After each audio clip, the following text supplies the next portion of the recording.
Breaking overnight, a St. Louis home consumed by fire.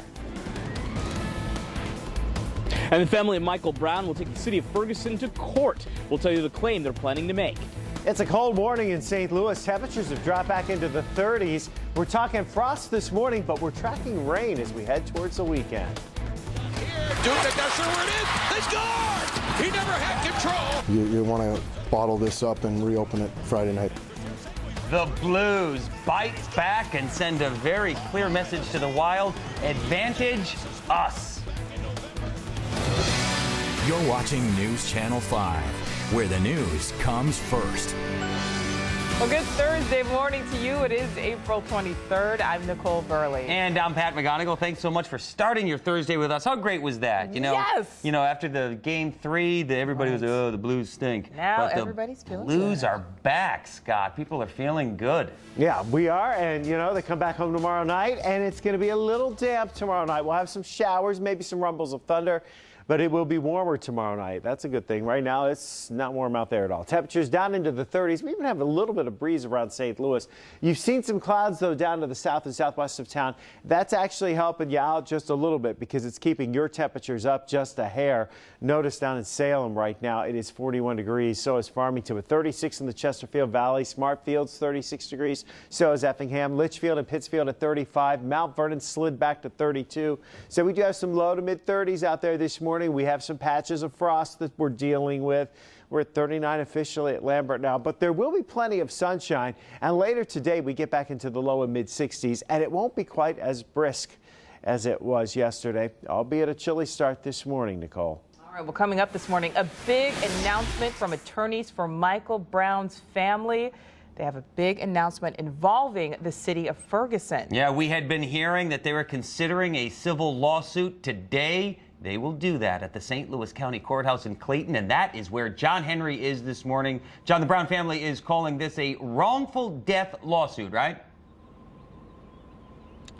That's correct, yeah, and this has been a lawsuit, as you said, that's been in the works for some time. They actually told us early last month that this was a move that they were planning to make. Now, here's some video of when they made that announcement that they were planning all of this back in March at the Great St. Mark's Family Church. At the time, Brown's attorneys told us it was clear that Michael Brown did not have to be shot and killed that fateful day in August. Attorney Daryl Parks blamed the city of Ferguson for that action, as well as Officer Darren Wilson. The family and its attorneys went on to say that day that Wilson would likely be listed in the lawsuit himself. But at this point, it is unclear if Wilson will actually be a part of the suit that is announced today. On top of that, Michael Brown's parents are expected to be here too. However, we do not know if they'll make any comments. With the very latest from the St. Louis County Courthouse, I'm John Henry, News Channel 5.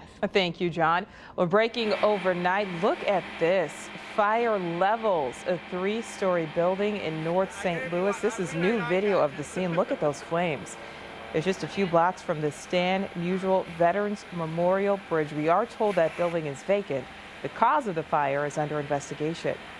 Police also investigating an overnight crash on I-70. It happened just after 1 o'clock at the Goodfellow exit. We're told no one is seriously hurt. Well, we're checking some traffic for you this morning, 3 minutes after 5 o'clock, and Sarah has the morning off.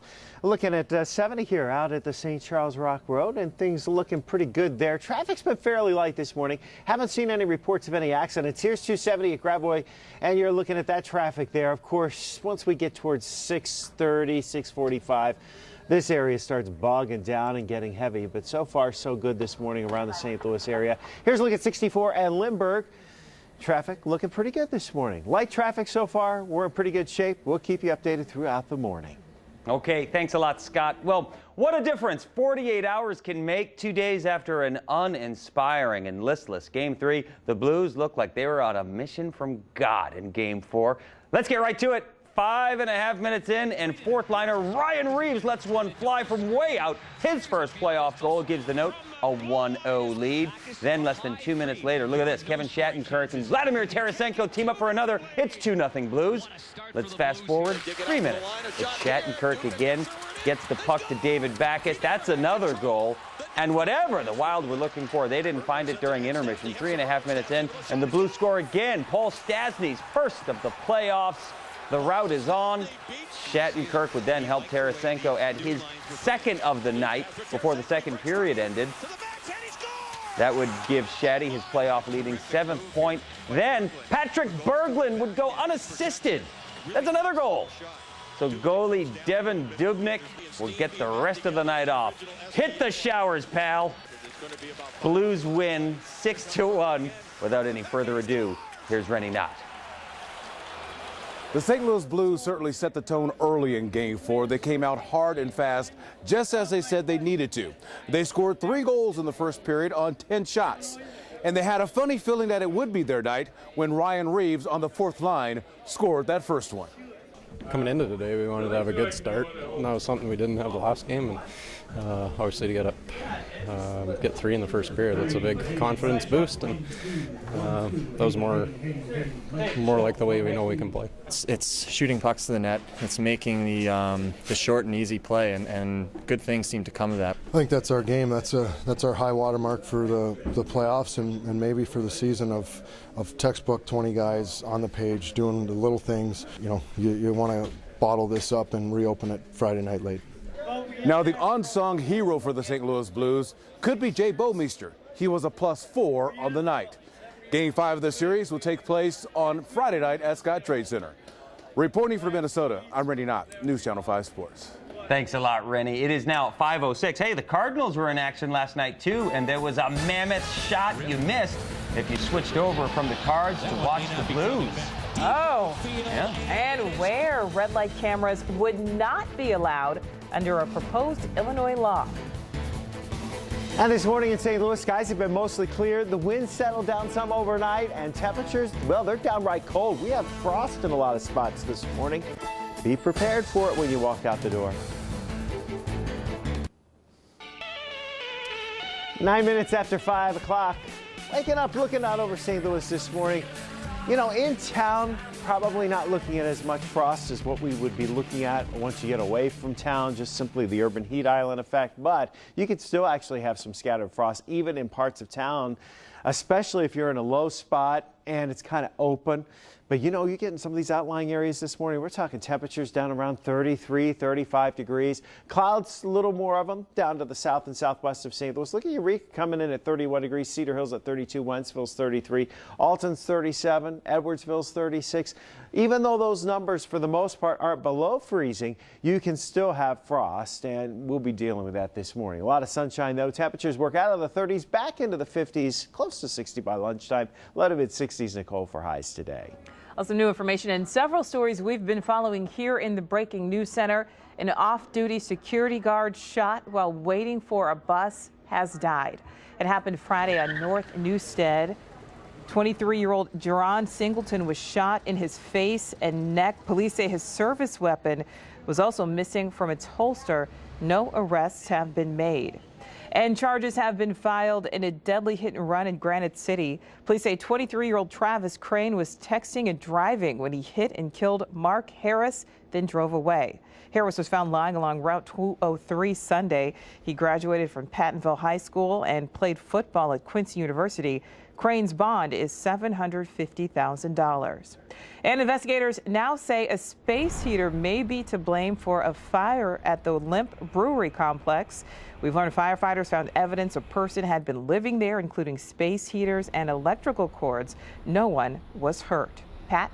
All right, thanks, Nicole. A 2-day summit on drug problems in the Metro East wraps up today. Police and social workers from all over the state are in Belleville to assess the current drug trends, and they say prescription drug abuse and heroin are particularly big problems right now. And speaking of that, heroin is a growing problem all across the St. Louis region, including the suburbs. We hear police say this all the time. Organizers of a town hall meeting in Brentwood last night say people need to pull their heads out of the sand and accept that heroin is everywhere. Every area high school has seen it. In fact, there were 400 heroin-related deaths in the St. Louis area just last year. It takes over your entire life. You don't have time to think about anything else in your life. You are a prisoner. We have to wake up with this problem. We have to recognize that this is killing our young people. Heroin use is up 20% around here since 2002, and most of the users are teenagers. Experts say heroin addiction usually starts with people getting hooked on pain meds. Nicole? A new law banning red light cameras in parts of Illinois is now on its way to the state Senate. The measure cleared the House yesterday.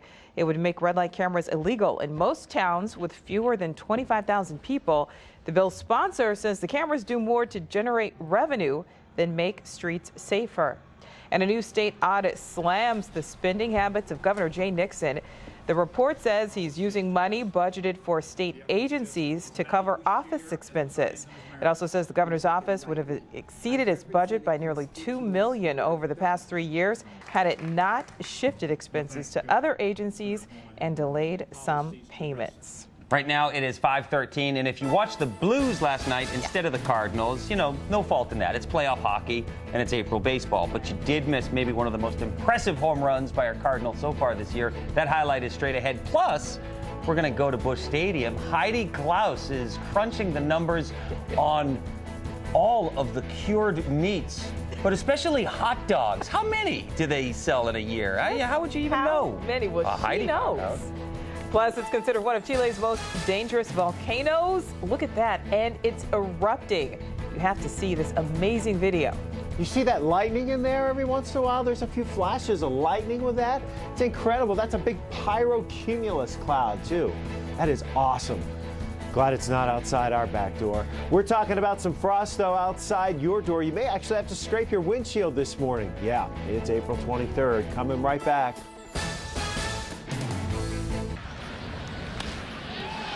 That one may not be coming back. Deep right field, and it is gone. Look at that. If you were watching the Blues, that's what you missed in the Cards game. A mammoth home run from Matt Adams that sealed the win last night. Solo shot capped off a big night for the Redbird Bats. Colton Wong had a great night. He went 3 for 4 with 3 RBIs. Some nifty plays in the field as well. Cards win 7-5. So the Cards will close out the series today with Michael Wacha on the mound. Now, Wacha has been nothing short of fantastic this year, holding the Reds to 1 run in each of his first 2 starts. And look at this matchup. His opponent, Parkway Central and Mizzou alum Max Scherzer. He's been good this year, too. Even this is going to be a low-scoring affair. Look at that. He still has the Tigers hat in his profile picture. But he's with the Nats now. First pitch is at 3:05. Well, the Cards won't be back at Busch until next week, but on game days, things really heat up, and Walker Wright has a question about the food. Well, he wants to know how many nachos, hot dogs, and pretzels they sell here at Busch Stadium in a year. So let me show you what I found out. It's a sound heard all over Busch Stadium. A crunch. Cardinals fans line up for, and Michelle DeMarco has to plan for. In all honesty, it's hard to forecast how many people are going to come in and want nachos this time versus hot dogs. So they're prepared for whatever fans crave. These are tortilla chips that we would use in one of our full-size stands for one game. One stand, one game, and there are more than 36 concession stands throughout Busch Stadium. So in a year, they'll go through more than 265,000 pounds of tortilla chips, topped with about 146,000 pounds of nacho cheese sauce. That equals more than 400,000 servings of nachos a year. Pretzels is a tricky one. We have our hand-rolled pretzels, we have a traditional Bavarian pretzel, we have our pretzel bites. But counting just the traditional soft pretzels without cheese, we serve 74,000 pretzels. Another 70,000 with that golden goodness. The numbers are staggering. 87 tons of brisket are smoked on property every season. The cooks, about 250 of them, quite busy. We sell over 970,000 assorted sausages. That's hot dogs and brats combined. By the way, that equals over 6,000 hot dogs a game. Hot dogs are one of those things that they come in frozen. You can store them in the freezer. Buns become a larger logistical issue to keep them fresh, keep them soft, so we're not serving stale buns. So deliveries come in daily. And storage is always a bit of a dance. Finding a hole anywhere you can and remembering what you put there. Of course, they always know where the kegs and cans can be found. And fans know whatever it is they order at Busch Stadium is going to be a winner. Hey, man, yum, yum, yum. All right, next week, Heidi's wandering the streets of downtown in search of an answer for Cheryl Toms. Cheryl wants to know why there are so many metal plates on roads and what's being done in those big holes. That's a great question. I know. We're always, driving over those. You drive large around plates. Culinaria downtown. There's a bunch of them. Yeah. What's going on down there? Working on stuff, and they can't get it done in one day. That's my answer. Scott suddenly the Why are you project attacking manager. me here, Scott? I mean, it's just because of process, We got to cover it up, and we'll finish it tomorrow and keep working on it, and eventually they'll fill it back Yeah, in. Nicole, come on. Get off. We're back. On another note, you guys, the beards are looking great. Oh, thanks. Yeah. I think we're doing pretty. Scott is filling in really well on the cheeks here. Pat. It's getting scruffy, though. It's getting hard to manage. Yeah. But it looks like we might get another round. Yeah, we might get another round. Another playoff round. We'll be Grizzly Adams here next week. So. Some of us. All right, let's show you what's going on weather-wise. You need a little, extra facial hair this morning to protect yourself from that cold air outside. Temperatures are down into the 30s for most of us this morning. We have that frost advisory for the entire area. Look at this. 36 degrees in Chesterfield as well as Smartfield and St. Charles. Effingham's there as well. Alton's gone down to 35. It's 35 in Litchfield. Eureka and Cedar Hill, we showed you a few minutes ago, down into the lower 30s, right around freezing.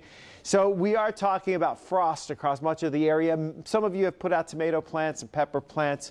You just need to be aware that those should have been covered overnight. If you did cover them with plastic, once we're about an hour past sunrise this morning, you need to yank that off. Sheets you don't have to worry so much about. They'll breathe, but that plastic will then kind of heat things up, and that's not so good. Clouds down across far southern Missouri and the Ozarks, at least keeping our southern counties with lesser options for frost. And that's where most of the clouds will be heading through the day today. We're still going to be bright and beautiful today, not as breezy as yesterday, and a little bit warmer later on this afternoon. Then we push our way into tomorrow.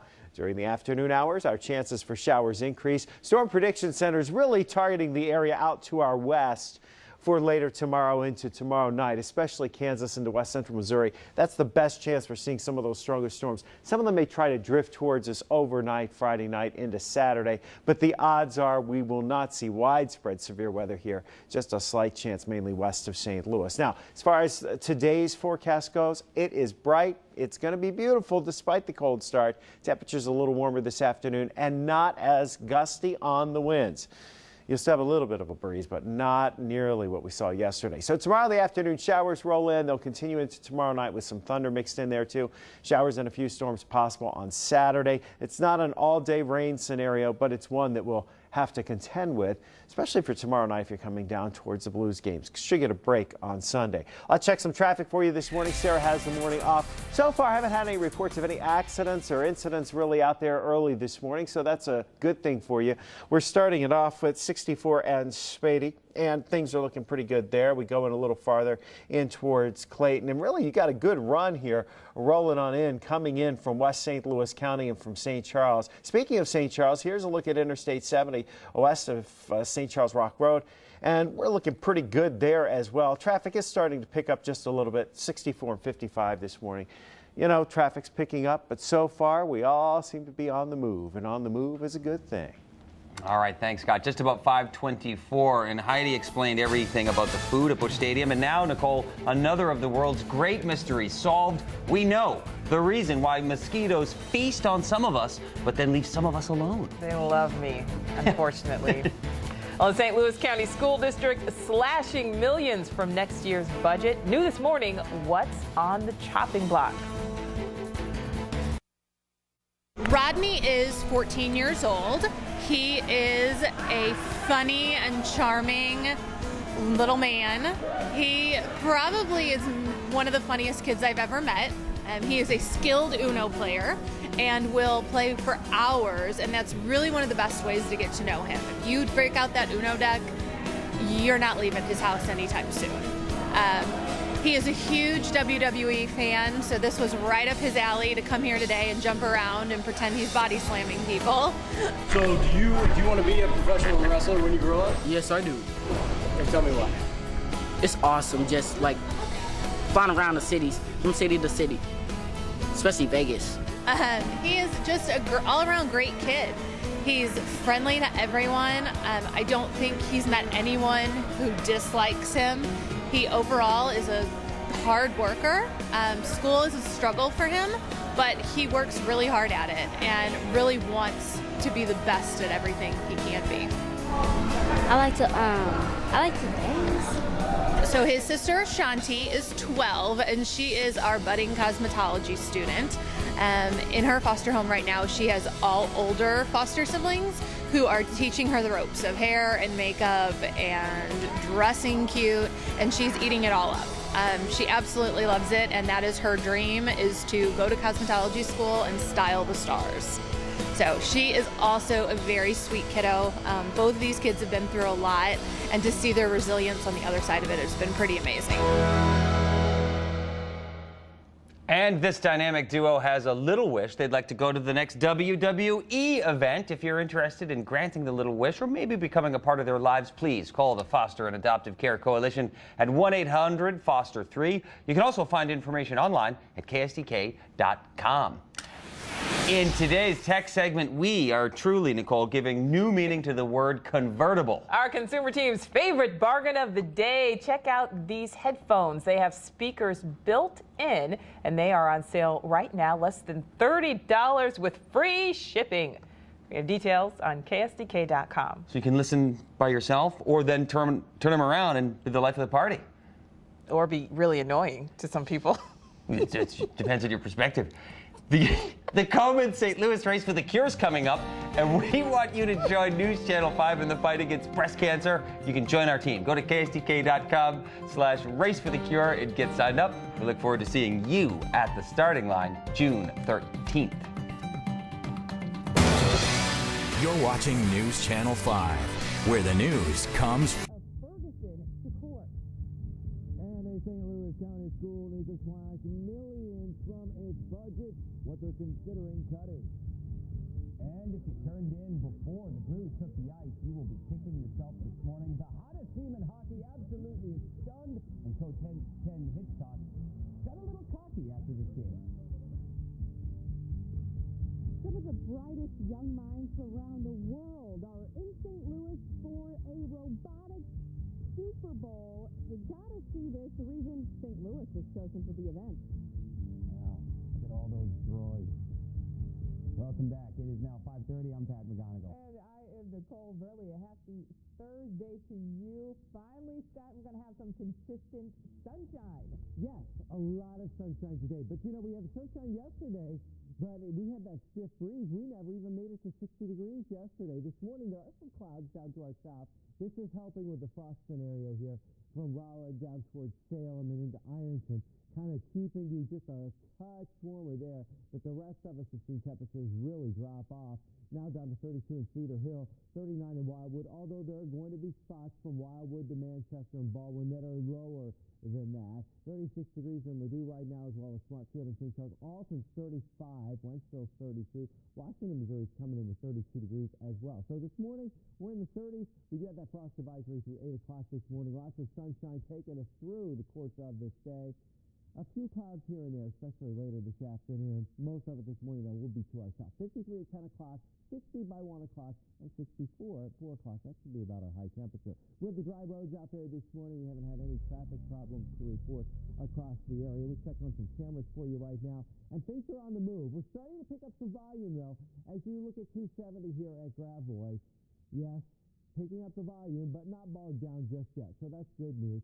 If you're coming in from 64, here's Lindbergh, looking out to the west here. Traffic coming in from West St. Louis County, and it seems to be rolling right along. We just zip right on in towards Spady, and then eventually on in towards Clayton. And everything is looking pretty good here this morning around the area. We don't have any major problems reported. That construction work that was out by the Boom Bridge eastbound Interstate 64 Highway 40 has been cleared this morning, so that's good news for you.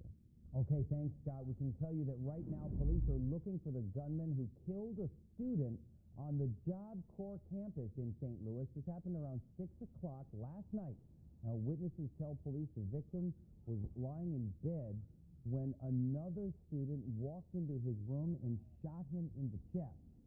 Police scoured the area around campus last night but did not find the suspect, and they will be reviewing surveillance video today in hopes of finding some clues. And the family of Michael Brown will make a big announcement today in Clayton. That's right. The family's attorneys will announce the filing of a civil lawsuit against the city of Ferguson. John Henry joins us live from the St. Louis County Courthouse with the details. John? Good morning, Nicole and Pat. Yeah, attorneys Daryl Parks and Benjamin Crump are expected to make that announcement at 10:30 this morning at the St. Louis County Courthouse. Now, those same attorneys announced that they were interested in making this move earlier in March. The Greater St. Mark Family Church, Parks told us the wrongful death lawsuit that would be announced today would prove that Michael Brown did not have to die last August. There were two other things that Parks told us at that meeting that we should learn more about today as well. He told us that Darren Wilson would likely be listed as a defendant next to the city of Ferguson in this civil case. There's no clear indication if that will actually happen yet.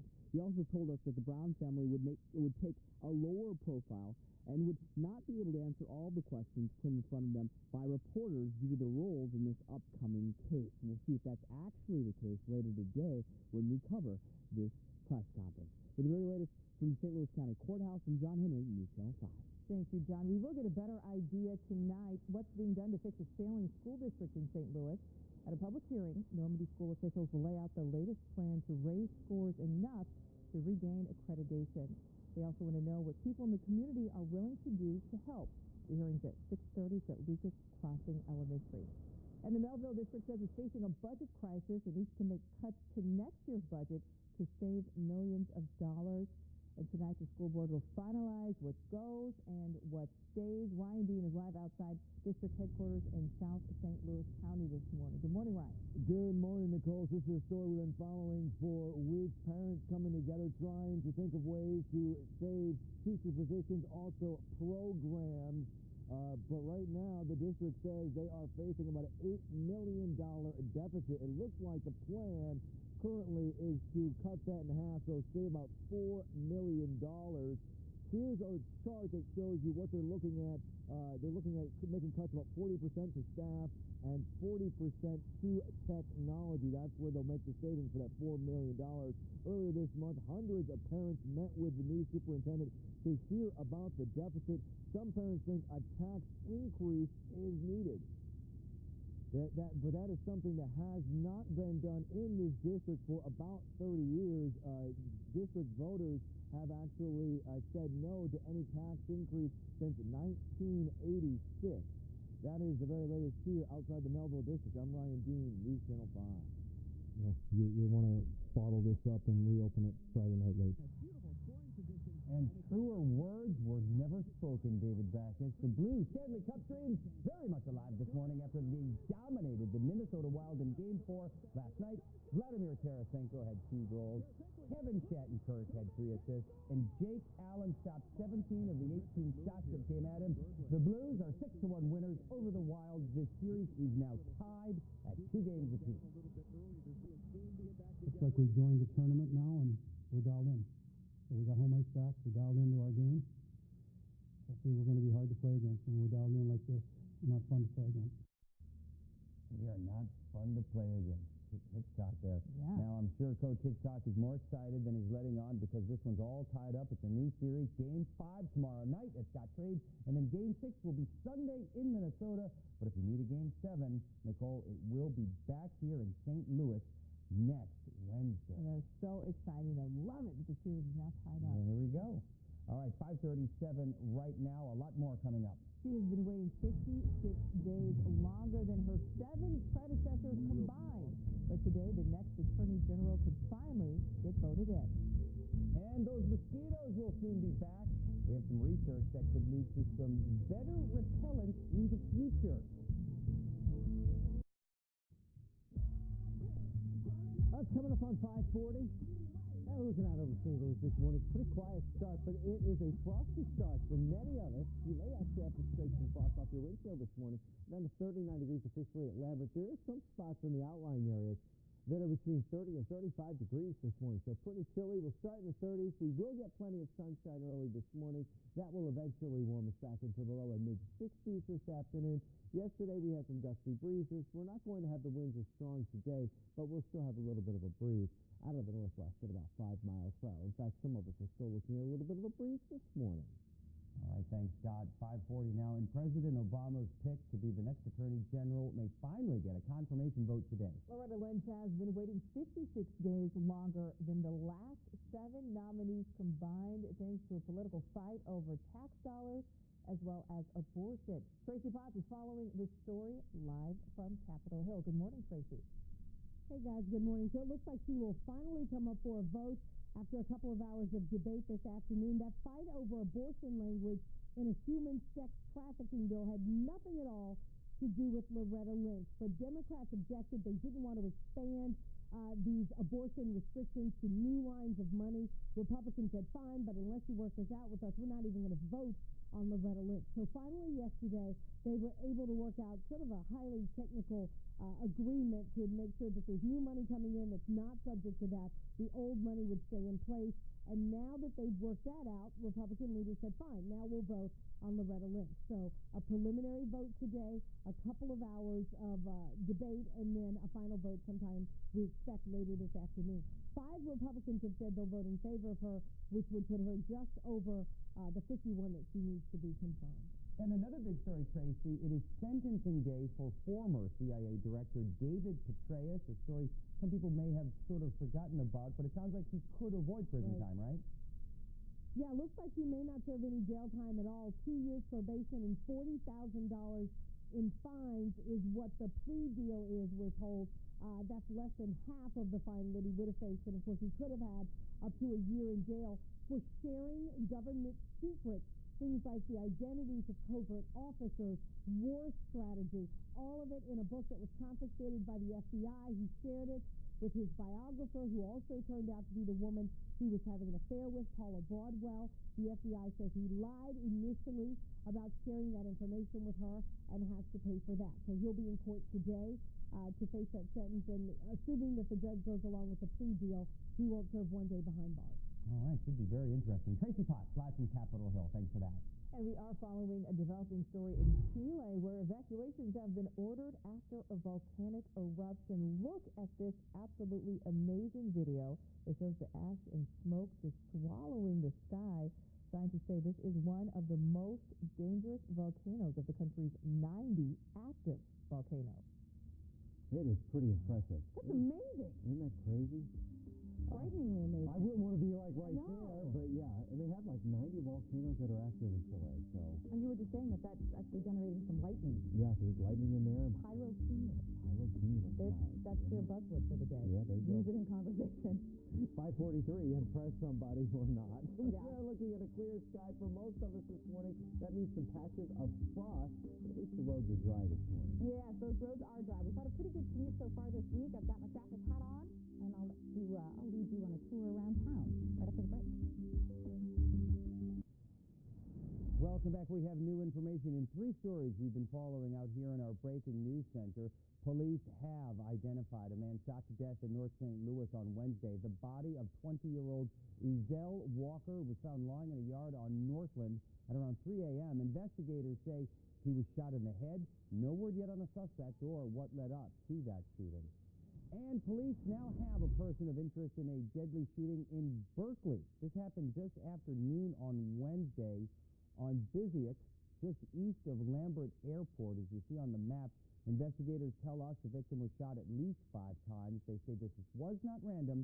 No names have been released. And new info, too, on a fire that destroyed 2 St. Peter's families' homes. Look at the scene from up high. It broke out around 3 o'clock Wednesday at an apartment complex on Wooddale. Investigators now say that this fire started on or near the deck that you can see right there. And then, as you see, it spread up to the roof. Luckily, no one was hurt. Scott?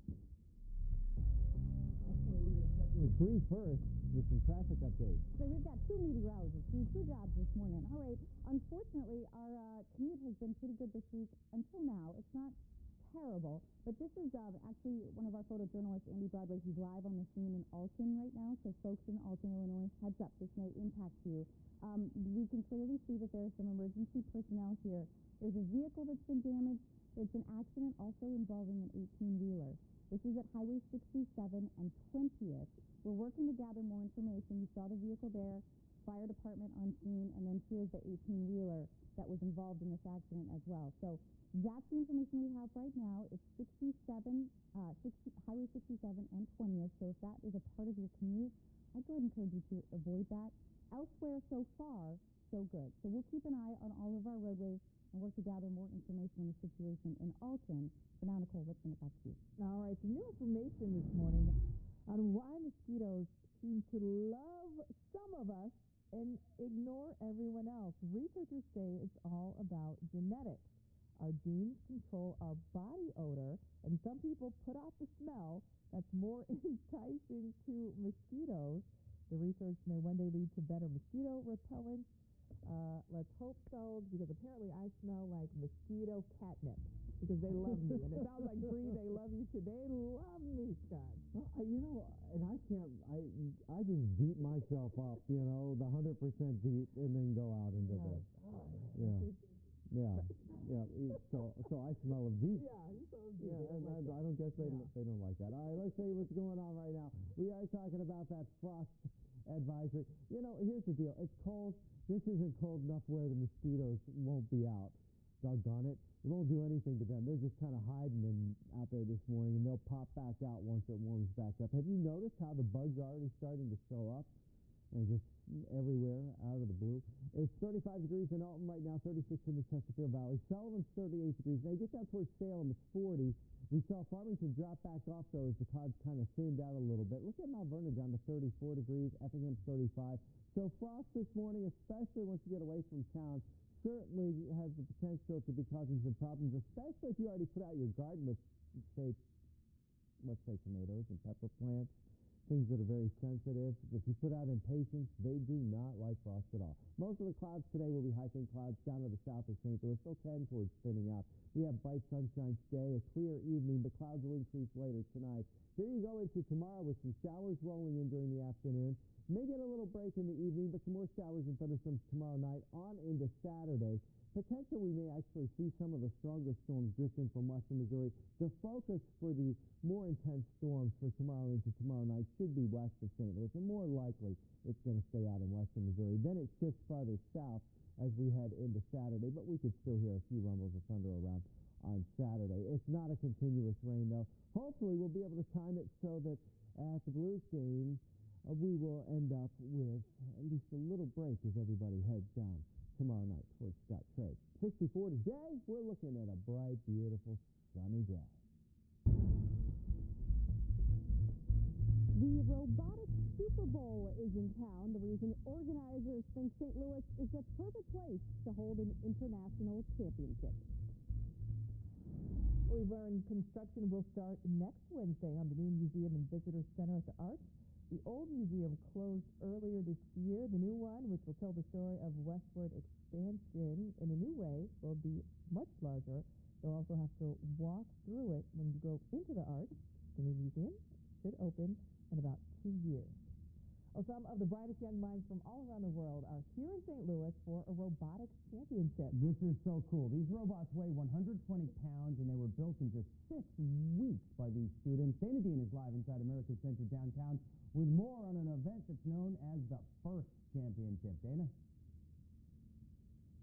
Hey, good morning to you, Pat and Nicole. I've been learning this morning about just how big of a deal this is. This is the robotic Super Bowl. So if you win this thing, which is really hard to win, by the way, you have to beat out kids from 40 countries. But if you do, you get bragging rights, and that's a really big deal. They're not saying that you'll get into Harvard if you win, but it's going to look good on your resume, and you'll get some pretty good talking points for that interview. So kids will be putting these robots, which, by the way, were flown into St. Louis, will be putting those robots to the test right here. This is actually the practice field, and then the actual competition takes place inside of the dome. So whichever team scores the most points in the game wins. The robots have to perform certain tasks to earn points. So the competition begins today. The event runs through Saturday. More than 18,000 kids, 18,000 from 40 countries are in St. Louis for this huge event. There are 10 St. Louis teams out of 600 teams. And it's a great opportunity to figure out what part of STEM they're interested in. According to organizers, STEM stands for science, technology, engineering, and math. And St. Louis was chosen because of its central location, and organizers say because of the attractions here in St. Louis for all those kids who will be in town. So the kids will start pouring into America Center at 7 a.m. The public is invited to attend between 8:30 and 5. That'd be a great time to come here to America Center in the Dome to check this out. A huge deal, Pat. All right, Dan, it does look like a lot of fun. And how about this? It was 16 years ago today that a St. Louis Cardinal accomplished a feat so improbable Hollywood hasn't even tried to replicate it. We're not talking about a garden variety perfect game or one of those things. This is real history. We're talking about Fernando Tatis hitting 2 grand slams in 1 inning. Here's Mike Shannon with the call. 3-2 Tatis. Swing and a long one. There it is, folks. Baseball history. A second Grand Slam home run for Fernando Tatis in the 3rd inning. How about that? 16 years ago, and it is still the only time a player has ever hit 2 grand slams in 1 inning. Tatis even got a standing O from the Dodgers fan at California that night. Chan-Ho Park, the pitcher who serves up both of those meatballs, did not get a standing ovation, Bree, and we hope that he's recovered from this emotionally. That's what happens when you throw meatballs, right? Right. Yourself. Nice little trip down memory lane for our birds, though. A quick update on the accident. We're still working to get information. It's at Highway 67 and 20th Street in Alton. Starting in the 6 a.m. hour, we'll have more information on that, as well as the frost advisory that's in effect for the area. Yes, frost advisory right now in the 30s. We're back into the 60s. More of Today in St. Louis is rolling your way next.